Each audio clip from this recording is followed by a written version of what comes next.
Hello and welcome to the Unique CPA with your host, Randy Crabtree. We're committed to creating a thriving community of accounting professionals who are physically and mentally healthy, fulfilled, and energized by their work. Our ultimate goal is to elevate the reputation of the accounting profession and vastly improve the lives of those in it. The Unique CPA is brought to you by Tri-Merit, the specialty tax professionals. Today, our guest is Randy Crabtree. And hello, everybody. You may recall that 100 episodes ago, I joined you. This is Justin Grant, the producer of the Unique CPA. Actually joined you for 2 episodes, 100 and 101, when we reached that milestone. And this is another milestone. Somehow, Randy, we have reached 200 episodes. That's really unbelievable, actually. It is. It is, and yet it isn't, because it's a good show that has become a great show and a community, not just a podcast. I think that's exactly why it's sustained itself as long as it has.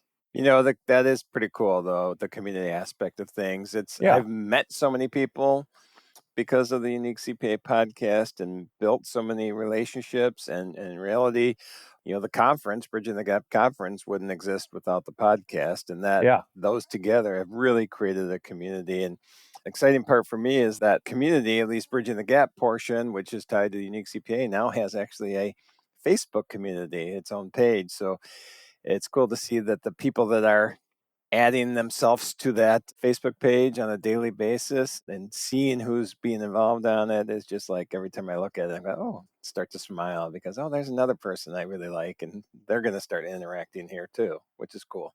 That's very cool. And we're definitely going to be sure to get that link in the show notes because I know not everybody knows about it. So they're going to want to get on there and join everybody that we've got participating. So yeah, 200 episodes, it's really quite the milestone. 100 was, and it's a trite question, but it's one that's necessary. Did you ever foresee anything like this? And if not, because I know the answer is no, what did you foresee happening all those episodes ago?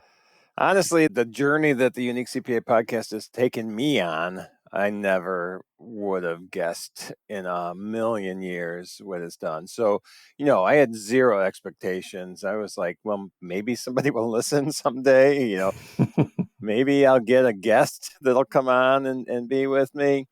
And honestly, I mean, I know this sounds weird, but I can get anybody. I don't mean it like that. But people will get on any podcast in reality. I know what you mean. Yeah. And so, but at the beginning, I was super surprised. Like I would reach out to somebody like Richard Kopelman was one of the first guests, managing partner of a large firm, very large firm now. And he said yes. And John Sensiba said yes. And Ellen Colton said yes. And Kimberly Ellison Taylor said yes. And Jennifer Wilson said yes. And like everybody reached out to, I just felt so honored that they would take time out to be a guest or at least have a conversation with me on the Unique CPA. So I never expected that. I figured I'd have to be hunting for guests. And there's just so many cool people in this profession that want to help, I think is really the key. Yeah, that's that community aspect just of the profession overall. Yep. And I say this often lately, I think, is that we are such a collaborative community as a profession that it's fun to see because we're not cutthroat, hey, you're going to take my client, I'm going to take your client. We're not going to share ideas. We share ideas nonstop in this profession, which is, I really enjoy seeing. Agreed. So recalling that 100 episodes ago, we tried out a new format. We did the Unique CPA happy hour together. And yes, we did. And that was fun. That was a lot of fun. We sampled some beers from around the world, including Scotland for me, because that's where I was. And of course, you were in Chicago at the time. And that was nice and it followed on well from the Beer Temple special episodes. However, we said at the time we were going to be doing that, here and there, and we have never ever done a Unique CPA happy hour again. We have not. It was a good idea. It was fun. That might have been the beer talking. I don't know. Well, that it was definitely something talking. Yeah. And we decided this time, seeing as it's 9 a.m. where you are presently, maybe that wouldn't be such a good idea on this occasion. But we do want to discuss a little bit about just some kind of changes to the format that we're looking at. So one of those is that you'd like to get a little bit more into the kind of technical tax talk. Now, the ERC is, alas, long gone at this point, and it provided a lot of that during its heyday, especially with all the fraud that came out of it eventually as well. You had Dan Choden on a couple times. You had Nick Panaleo of Trimerit come on. So these days, and now we're fully in tax season for last tax year, 2024, I know that you want to hit on a couple of possibilities and things you'll be looking at over the coming months. So why don't you go ahead and fill us in? Yeah, it's funny because when we originally started the Unique CPA podcast, when Dana Plotke, who was our marketing person at the time, came to me and said, "Hey, we're going to start a podcast," my thought was, well, okay, great. And you're going to host it? I'm like, no, I'm not going to host a podcast. What are you talking about?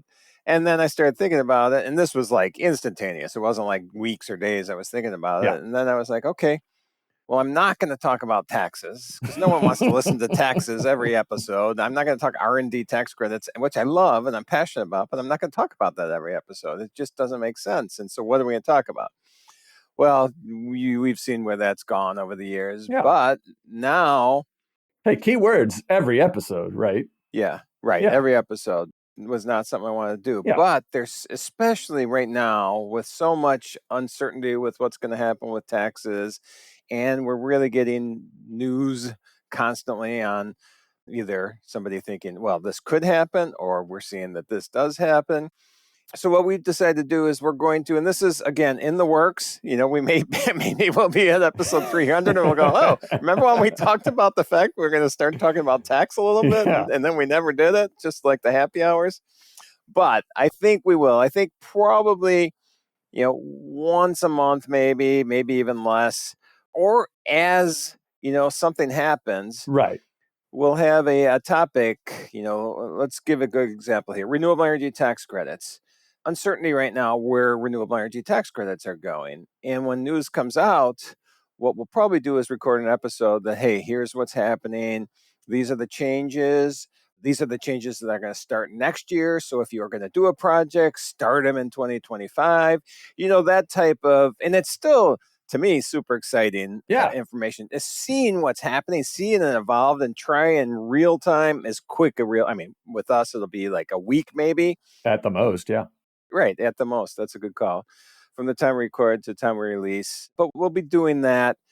Most of it will probably revolve around tax credits and incentives because that's what Trimerit is. Yeah. But there'll be other things. We'll see what happens with the Tax Cut and Jobs Act 2.0. And when that comes out, maybe we'll put an episode on, hey, here's what to expect. Here's things you should be, thinking about. Here's things that you need to accelerate into 25 or delay till 26, that kind of thing. And so that's what we're looking at. It's evolving. It is a discussion that's happening weekly inside Trimerit right now on our marketing and sales and marketing team calls. So I'm pretty sure we're really close on getting that information out so we can start to record the episode that makes sense. Fantastic. And we are looking forward to that. It's nice because it'll make the podcast, it's already a go-to for issues kind of within the profession, but this is, you want a little quick update on something your firm doesn't have the highest level of expertise on. This could be really helpful. Just keep your ears open. Right. And we'll announce it, obviously. We'll market it. We'll get the information out there. But yeah, it'll be fun. It'll be a change of pace. We'll see. If I get bored after 2 months, maybe we'll stop. But if I don't, that's my problem is I get bored easily. And so that's why I need to keep things exciting for me. Sorry. And we try to keep them exciting for the audience too. But thankfully, that tends to, intersect pretty strongly. Right. And I have a feeling every month and a half, 2 months, whenever news comes out, not going to bore you because it's going to be a nice little change of pace out of nowhere. So there you go. That's true. So, hey, and I'm just honest. I say what I think. So that's all we need. Exactly. Yep. So speaking of changes of pace, we thought it would be fun for the audience to get a little behind the scenes look at the Unique CPA because believe it or not, what you, the end user, receives in your ears every week is not in any way, shape, or form even relatively similar to what I receive in my ears. So just as saying, my episodes are messy, and then he fixes them up and makes them sound really good. I'm being hyperbolic here. No, you're right, though. No, I am being. However, we have fun with it. And even before the 100th episode, I have to own up to this one. Mark Rees, who's part of the marketing team at Trimerit, he said, you know what would be a really cool idea? If you kept a blooper reel. Yep. And I completely did not do that for the longest time. So it's my own fault that all the bloopers that I have for us today that we're going to look at are from like the last 3-4 months. All right. However, I am grateful to you, Randy, because you always make sure to keep the supply of them coming to me. I'm good at it. I've still been able to come up with a nice selection here. So what we're going to do, we're going to make a little game out of it. I was careful to cut away the guest's voice, so you won't get a hint from hearing them which episode it's from. So I want to be able to see if you can figure out which episodes we're talking about. Oh boy, pressure on me. All right. So on this first one, let's just run right into it. Here we go. So you're hearing it anecdotally, at least. I've said the word wrong, I think, but you guys all know what I meant. Anecdote. I'm going to keep going until I get it. We'll let it go. You're hearing this. All right. So let me see if I can say it first. Anecdotally. I can't say it. Still gotcha, huh? Yeah. That's a word I will not say anymore. All right. Let me think about that. Who would that have been? It feels fairly recent, like you said, the last 3 months. But some of the shows that were released 3 months ago, I recorded 8 months ago or so.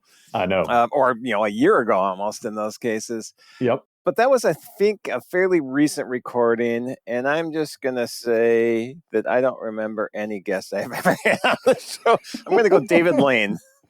Okay. Well, David Lane just released last week. It was not David Lane. Okay.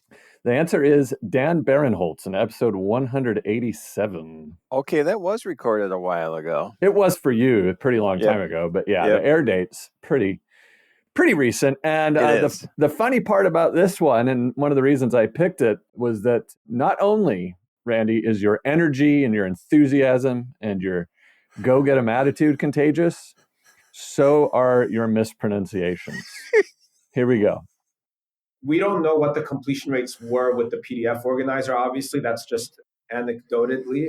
Hey, I'm not sure if I said it correctly. What do you know? It's spreading. Nice. Did he say it right? No, he said it wrong too. So absolutely perfect for this segment. Yes. All right. And I'm looking up that 187. There he is. Okay. I'm just looking on another screen over here. No, now I'm going to cheat because I'm going to pull up some of these episodes. No, that's fine. And in the final cut, this is the other fun part about this. The listeners will not have heard that. They heard, I made it sound like you made a little joke out of not saying the word right and then just moved on instead of that, 10, 15 second sequence. So it's cool. We get to peer behind the curtain here. Nice. So let's go on to the next one. I did leave this one entirely alone, actually, so everyone's heard this before because you made a pretty good joke out of it. So here we go. So you're a hold on. Success. Got it. So you're a success story then for the profession. Left and came back. I kind of like that. So yeah. Yes, I remember this episode too. And this was fairly recent episode of recording. I'll guarantee that. I'm going to put money on it. It was fairly recent. And it has been released though, right? Yes. All these have been released already. Oh, man. It is not something I remember that for a fact that this was a person who left and came back, which is not a story you always hear. It's usually they leave and they're done. And I remember being, you know what? I'm going to go with Dave Hartley. That is correct. Well done. All right. Nice. Ding, ding, ding. So, that was David Hartley of Anders, episode 193 on that one. So, only, 6-7 weeks ago here. Oh, wow. Crazy. Yeah, I know. Very nice. All right. So, moving on to clip 3. Now, this one. Wait, before you do that. Sure. Just to remember, look and see how my memory is. Yeah. I recorded that one a while ago. I did not record that recently. It's true. You did, and you still got it. And that's impressive. Well, and it felt like it was recent. That's why. But no, that was recorded. I don't even know. I mean, that was 8 months ago. I bet we recorded that, if not longer.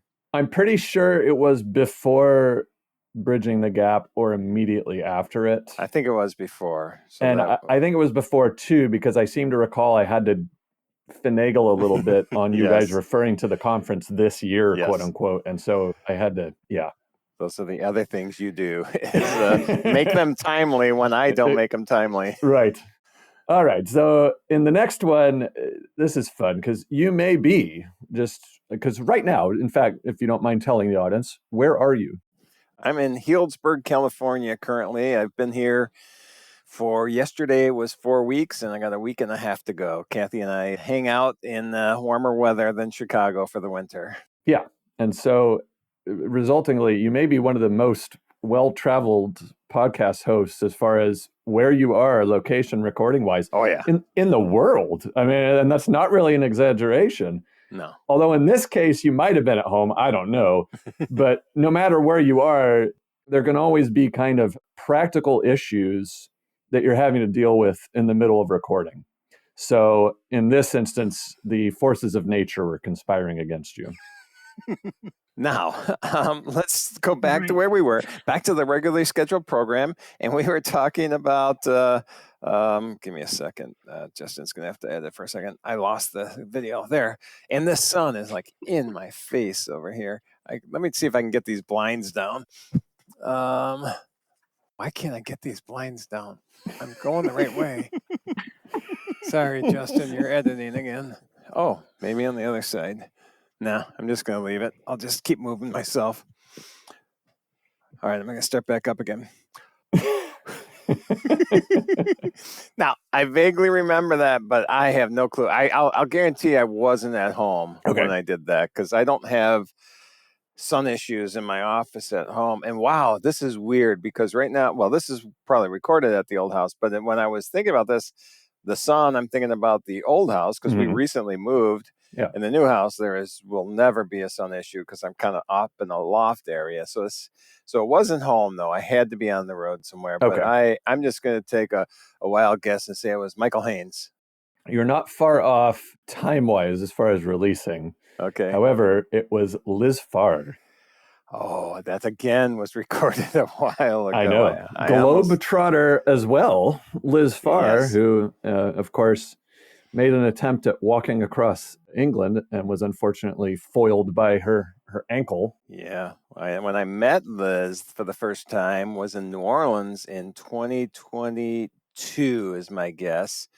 And she was walking with a cane because she had recently hurt her ankle. So yeah, Liz Farr episode. All right. I wonder where I was when I recorded that. I wonder if we can look, but that's, I vaguely remember the sun issue and obviously I don't know how to use blinds very well. I guess, yeah. And I was thinking they're probably new blinds to you. So it's no wonder you couldn't deal with them. Yep. All right. And we've got one more. Sometimes this happens to all of us. We forget what we were saying 5 seconds ago. And in this instance, it was you. So let's check out this bit of self-inflicted deja vu that you shared with us. What's going to differentiate you is these soft skills, these leadership, these communication, these relationship building skills, the leadership skills, the communication skills. And that is what's going to differentiate you in this profession, because that's what really puts your personality out there, which is what attracts people to what you're doing. Okay, so I said a couple words twice there, apparently. Yes. I assume you fixed that before it went out. I did, and lucky us, I have the clip of it fixed so we can compare it. Okay, let's hear it. Okay. What's going to differentiate you is these soft skills, these leadership skills, the communication skills, these relationship building skills. And that is what's going to differentiate you in this profession, because that's what really puts your personality out there, which is what attracts people to what you're doing. That was Really well done, Justin. Thanks. That sounded what I good. do. I tell people often, and they don't hear this in the recording or when we go live before we start recording. I say, hey, Justin's going to make us sound really good. So don't worry about messing up at all. He's going to take all the ums and ers and pauses and stumbles and all that. And that's an example of it right there. So a little bit of sleight of hand, and the glitch in the matrix was fixed right up. So let me think then. So I need to guess who this was, because this one's not ring. I mean, it's because I thought I didn't stumble. I thought I had it right. So this one isn't agreeing with me. I'm not getting it all, but this is somebody obviously we're talking about soft skills with. At least that was part of the conversation. Maybe not. Yeah. I'll just say it was Lisa Simpson. No, it's a good guess, but it was Greg Adams. Oh, yeah, that makes sense. Episode 197. So, boy, we only got 1 out of 4. You got David. I don't listen to the show. I know. That will make a difference. I probably should. Yeah, and Greg was fairly recent. I think we probably did that in November and December, and I was hopeful you'd get it because of that, but no, you went back to David Hartley from May or whenever it was, but no, this one. No, but that seems like something I would have talked with Lisa Simpson about, though, too. Agreed, yeah. No, it's a logical guess. Yep. All right. Well, that was fun. So that was fun. Yeah. Yes. Enjoyed that. And before we close out, I know you also wanted to take a look at what you kind of feel will be the big issue of 2025, and that is private equity. Yeah, every time I talk to somebody about private equity, I learn. I'm no expert. No, but it's happening more and more, isn't it? You're hearing more and more. We're hearing more and more. We recorded episode with Alan Colton. Boy, that was a while ago when the first private equity deal happened. Oh yeah, that was it. That one was ages ago, but you had him on back and discussed it a little more, didn't you? Did we do another episode? Wow, I'm losing my memory. Or I do more than one show, so I may be thinking of another show. Yeah, but I remember talking to Alan, like this was the first big deal, I think, or first of all these deals that started happening. I think it was Eisner Amper, and Alan basically said, this is not done. We're just at the beginning. We're going to see, and he was naming like top 20 firms or top 100 firms, that not firms by their name, but how many deals we should see. Yeah, and that was, incidentally, episode 54. Wow. With Alan. That was a while ago.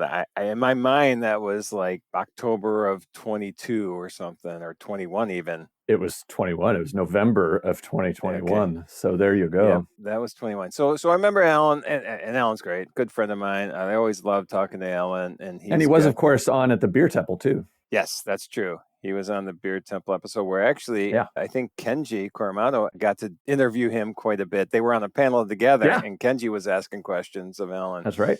And that was a fun episode. We're digressing, but that was a lot of fun. That was actually the pre-car. I'm going to digress. We're going to go on a tangent here. Oh, you said it though. You're not going to say you're going on tangents anymore. You said this last week. No, but I changed my mind. I'm actually working with a speech coach right now. Yeah. I've written all my own stuff forever, pretty much, and I do a lot of presentations and at conferences and that. And so for the first time ever now, I'm actually working with somebody. At age 62, I realized that I could probably learn from others as well. And I was talking about the tangents I go on. He said, no, your tangents are great. Just, you don't have to call them out. You don't have to say I'm going on a tangent, because what you're saying isn't a tangent. It ties in with the topic you're talking about. So maybe that's what I was thinking, that maybe I don't have to call it out as a tangent, but I still like it. I kind of like I think I'm self-deprecating. Oh, there's almost a blooper there. You caught yourself. Yeah, that's good. That'll be an easy edit. No, we can't edit. We're going to show that I'm not obviously, I'm not perfect. Well, you make me sound that. I didn't mean to say that I'm perfect. And now I lost my train of thought. Oh, the tangents. Yeah.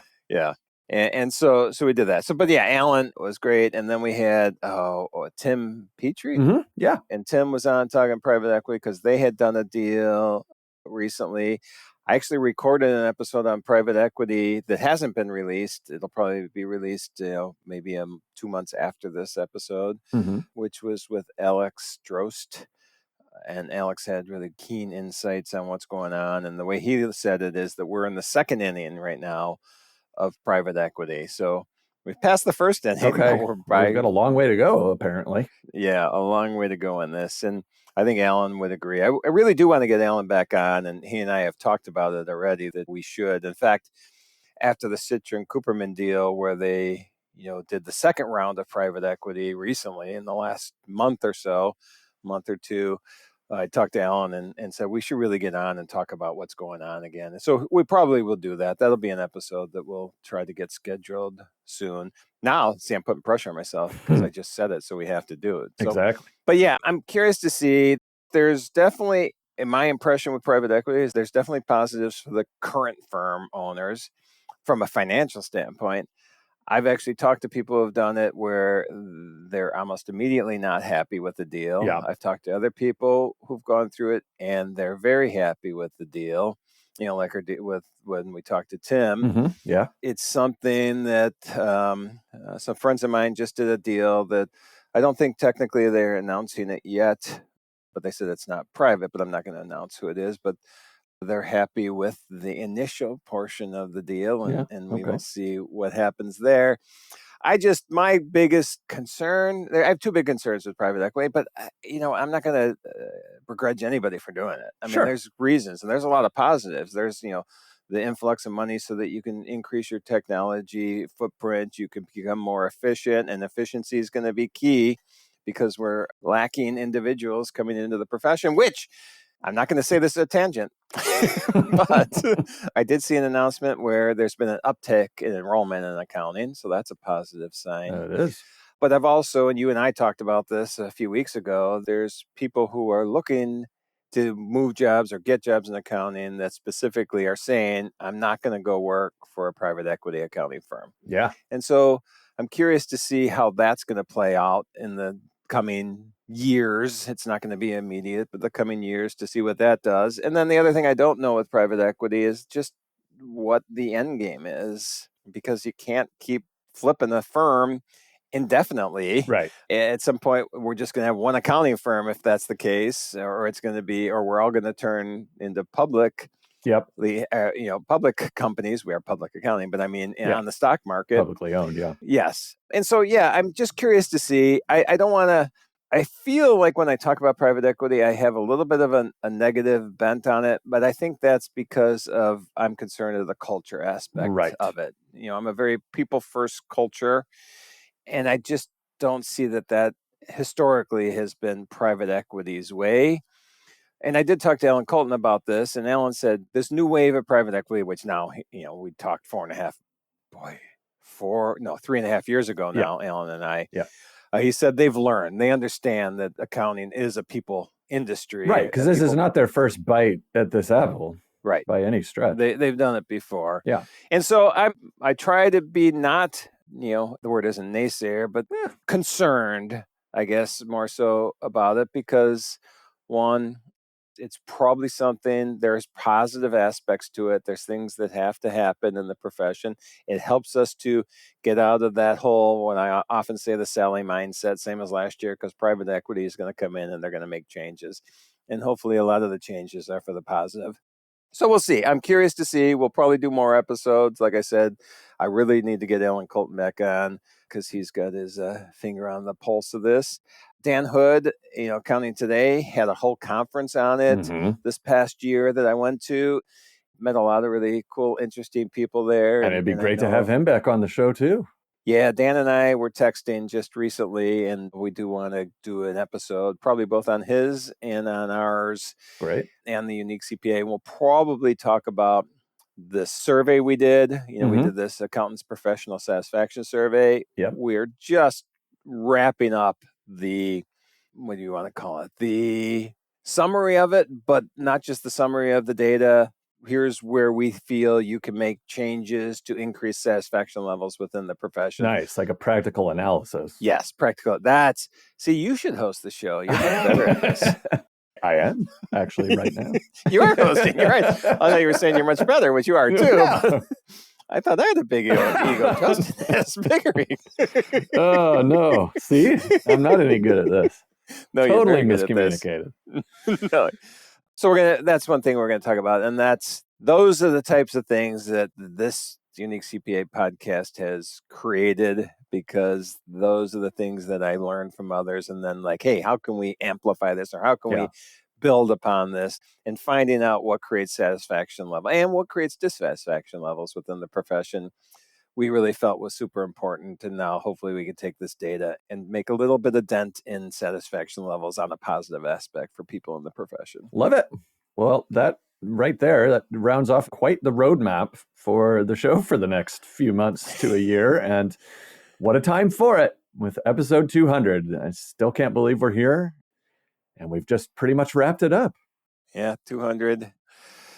300 will be 2 years from now. Man, that seems a long way off. I know, and so did 100. Yeah, I know. I'll be really close to turning 65 at that point. Yeah, wow. How long am I going to do this? Do you know? I mean, I've got nothing on my calendar. So. Yeah. All right. Well, I'll keep going then. Okay. I'll see you again in 104 weeks from now. 104 weeks from now, yeah. Something like that. Well, I guess not 104, because that would be episode 304. Oh, yeah, you're right. I was thinking 2 years from now. All right. I'll see you. We'll see you in 100 episodes from now. Sounds good. Thanks, Randy. It was good to join you, and we'll catch you next time, everybody. Thank you for joining us today on the Unique CPA. You can find the show notes for today's episode and learn more about Tri-Merit at theuniquecpa.com. Remember to subscribe and leave a 5-star rating on your favorite podcasting app. And join us next time for more expertise and insights on the Unique CPA. ProfessionalProductions.net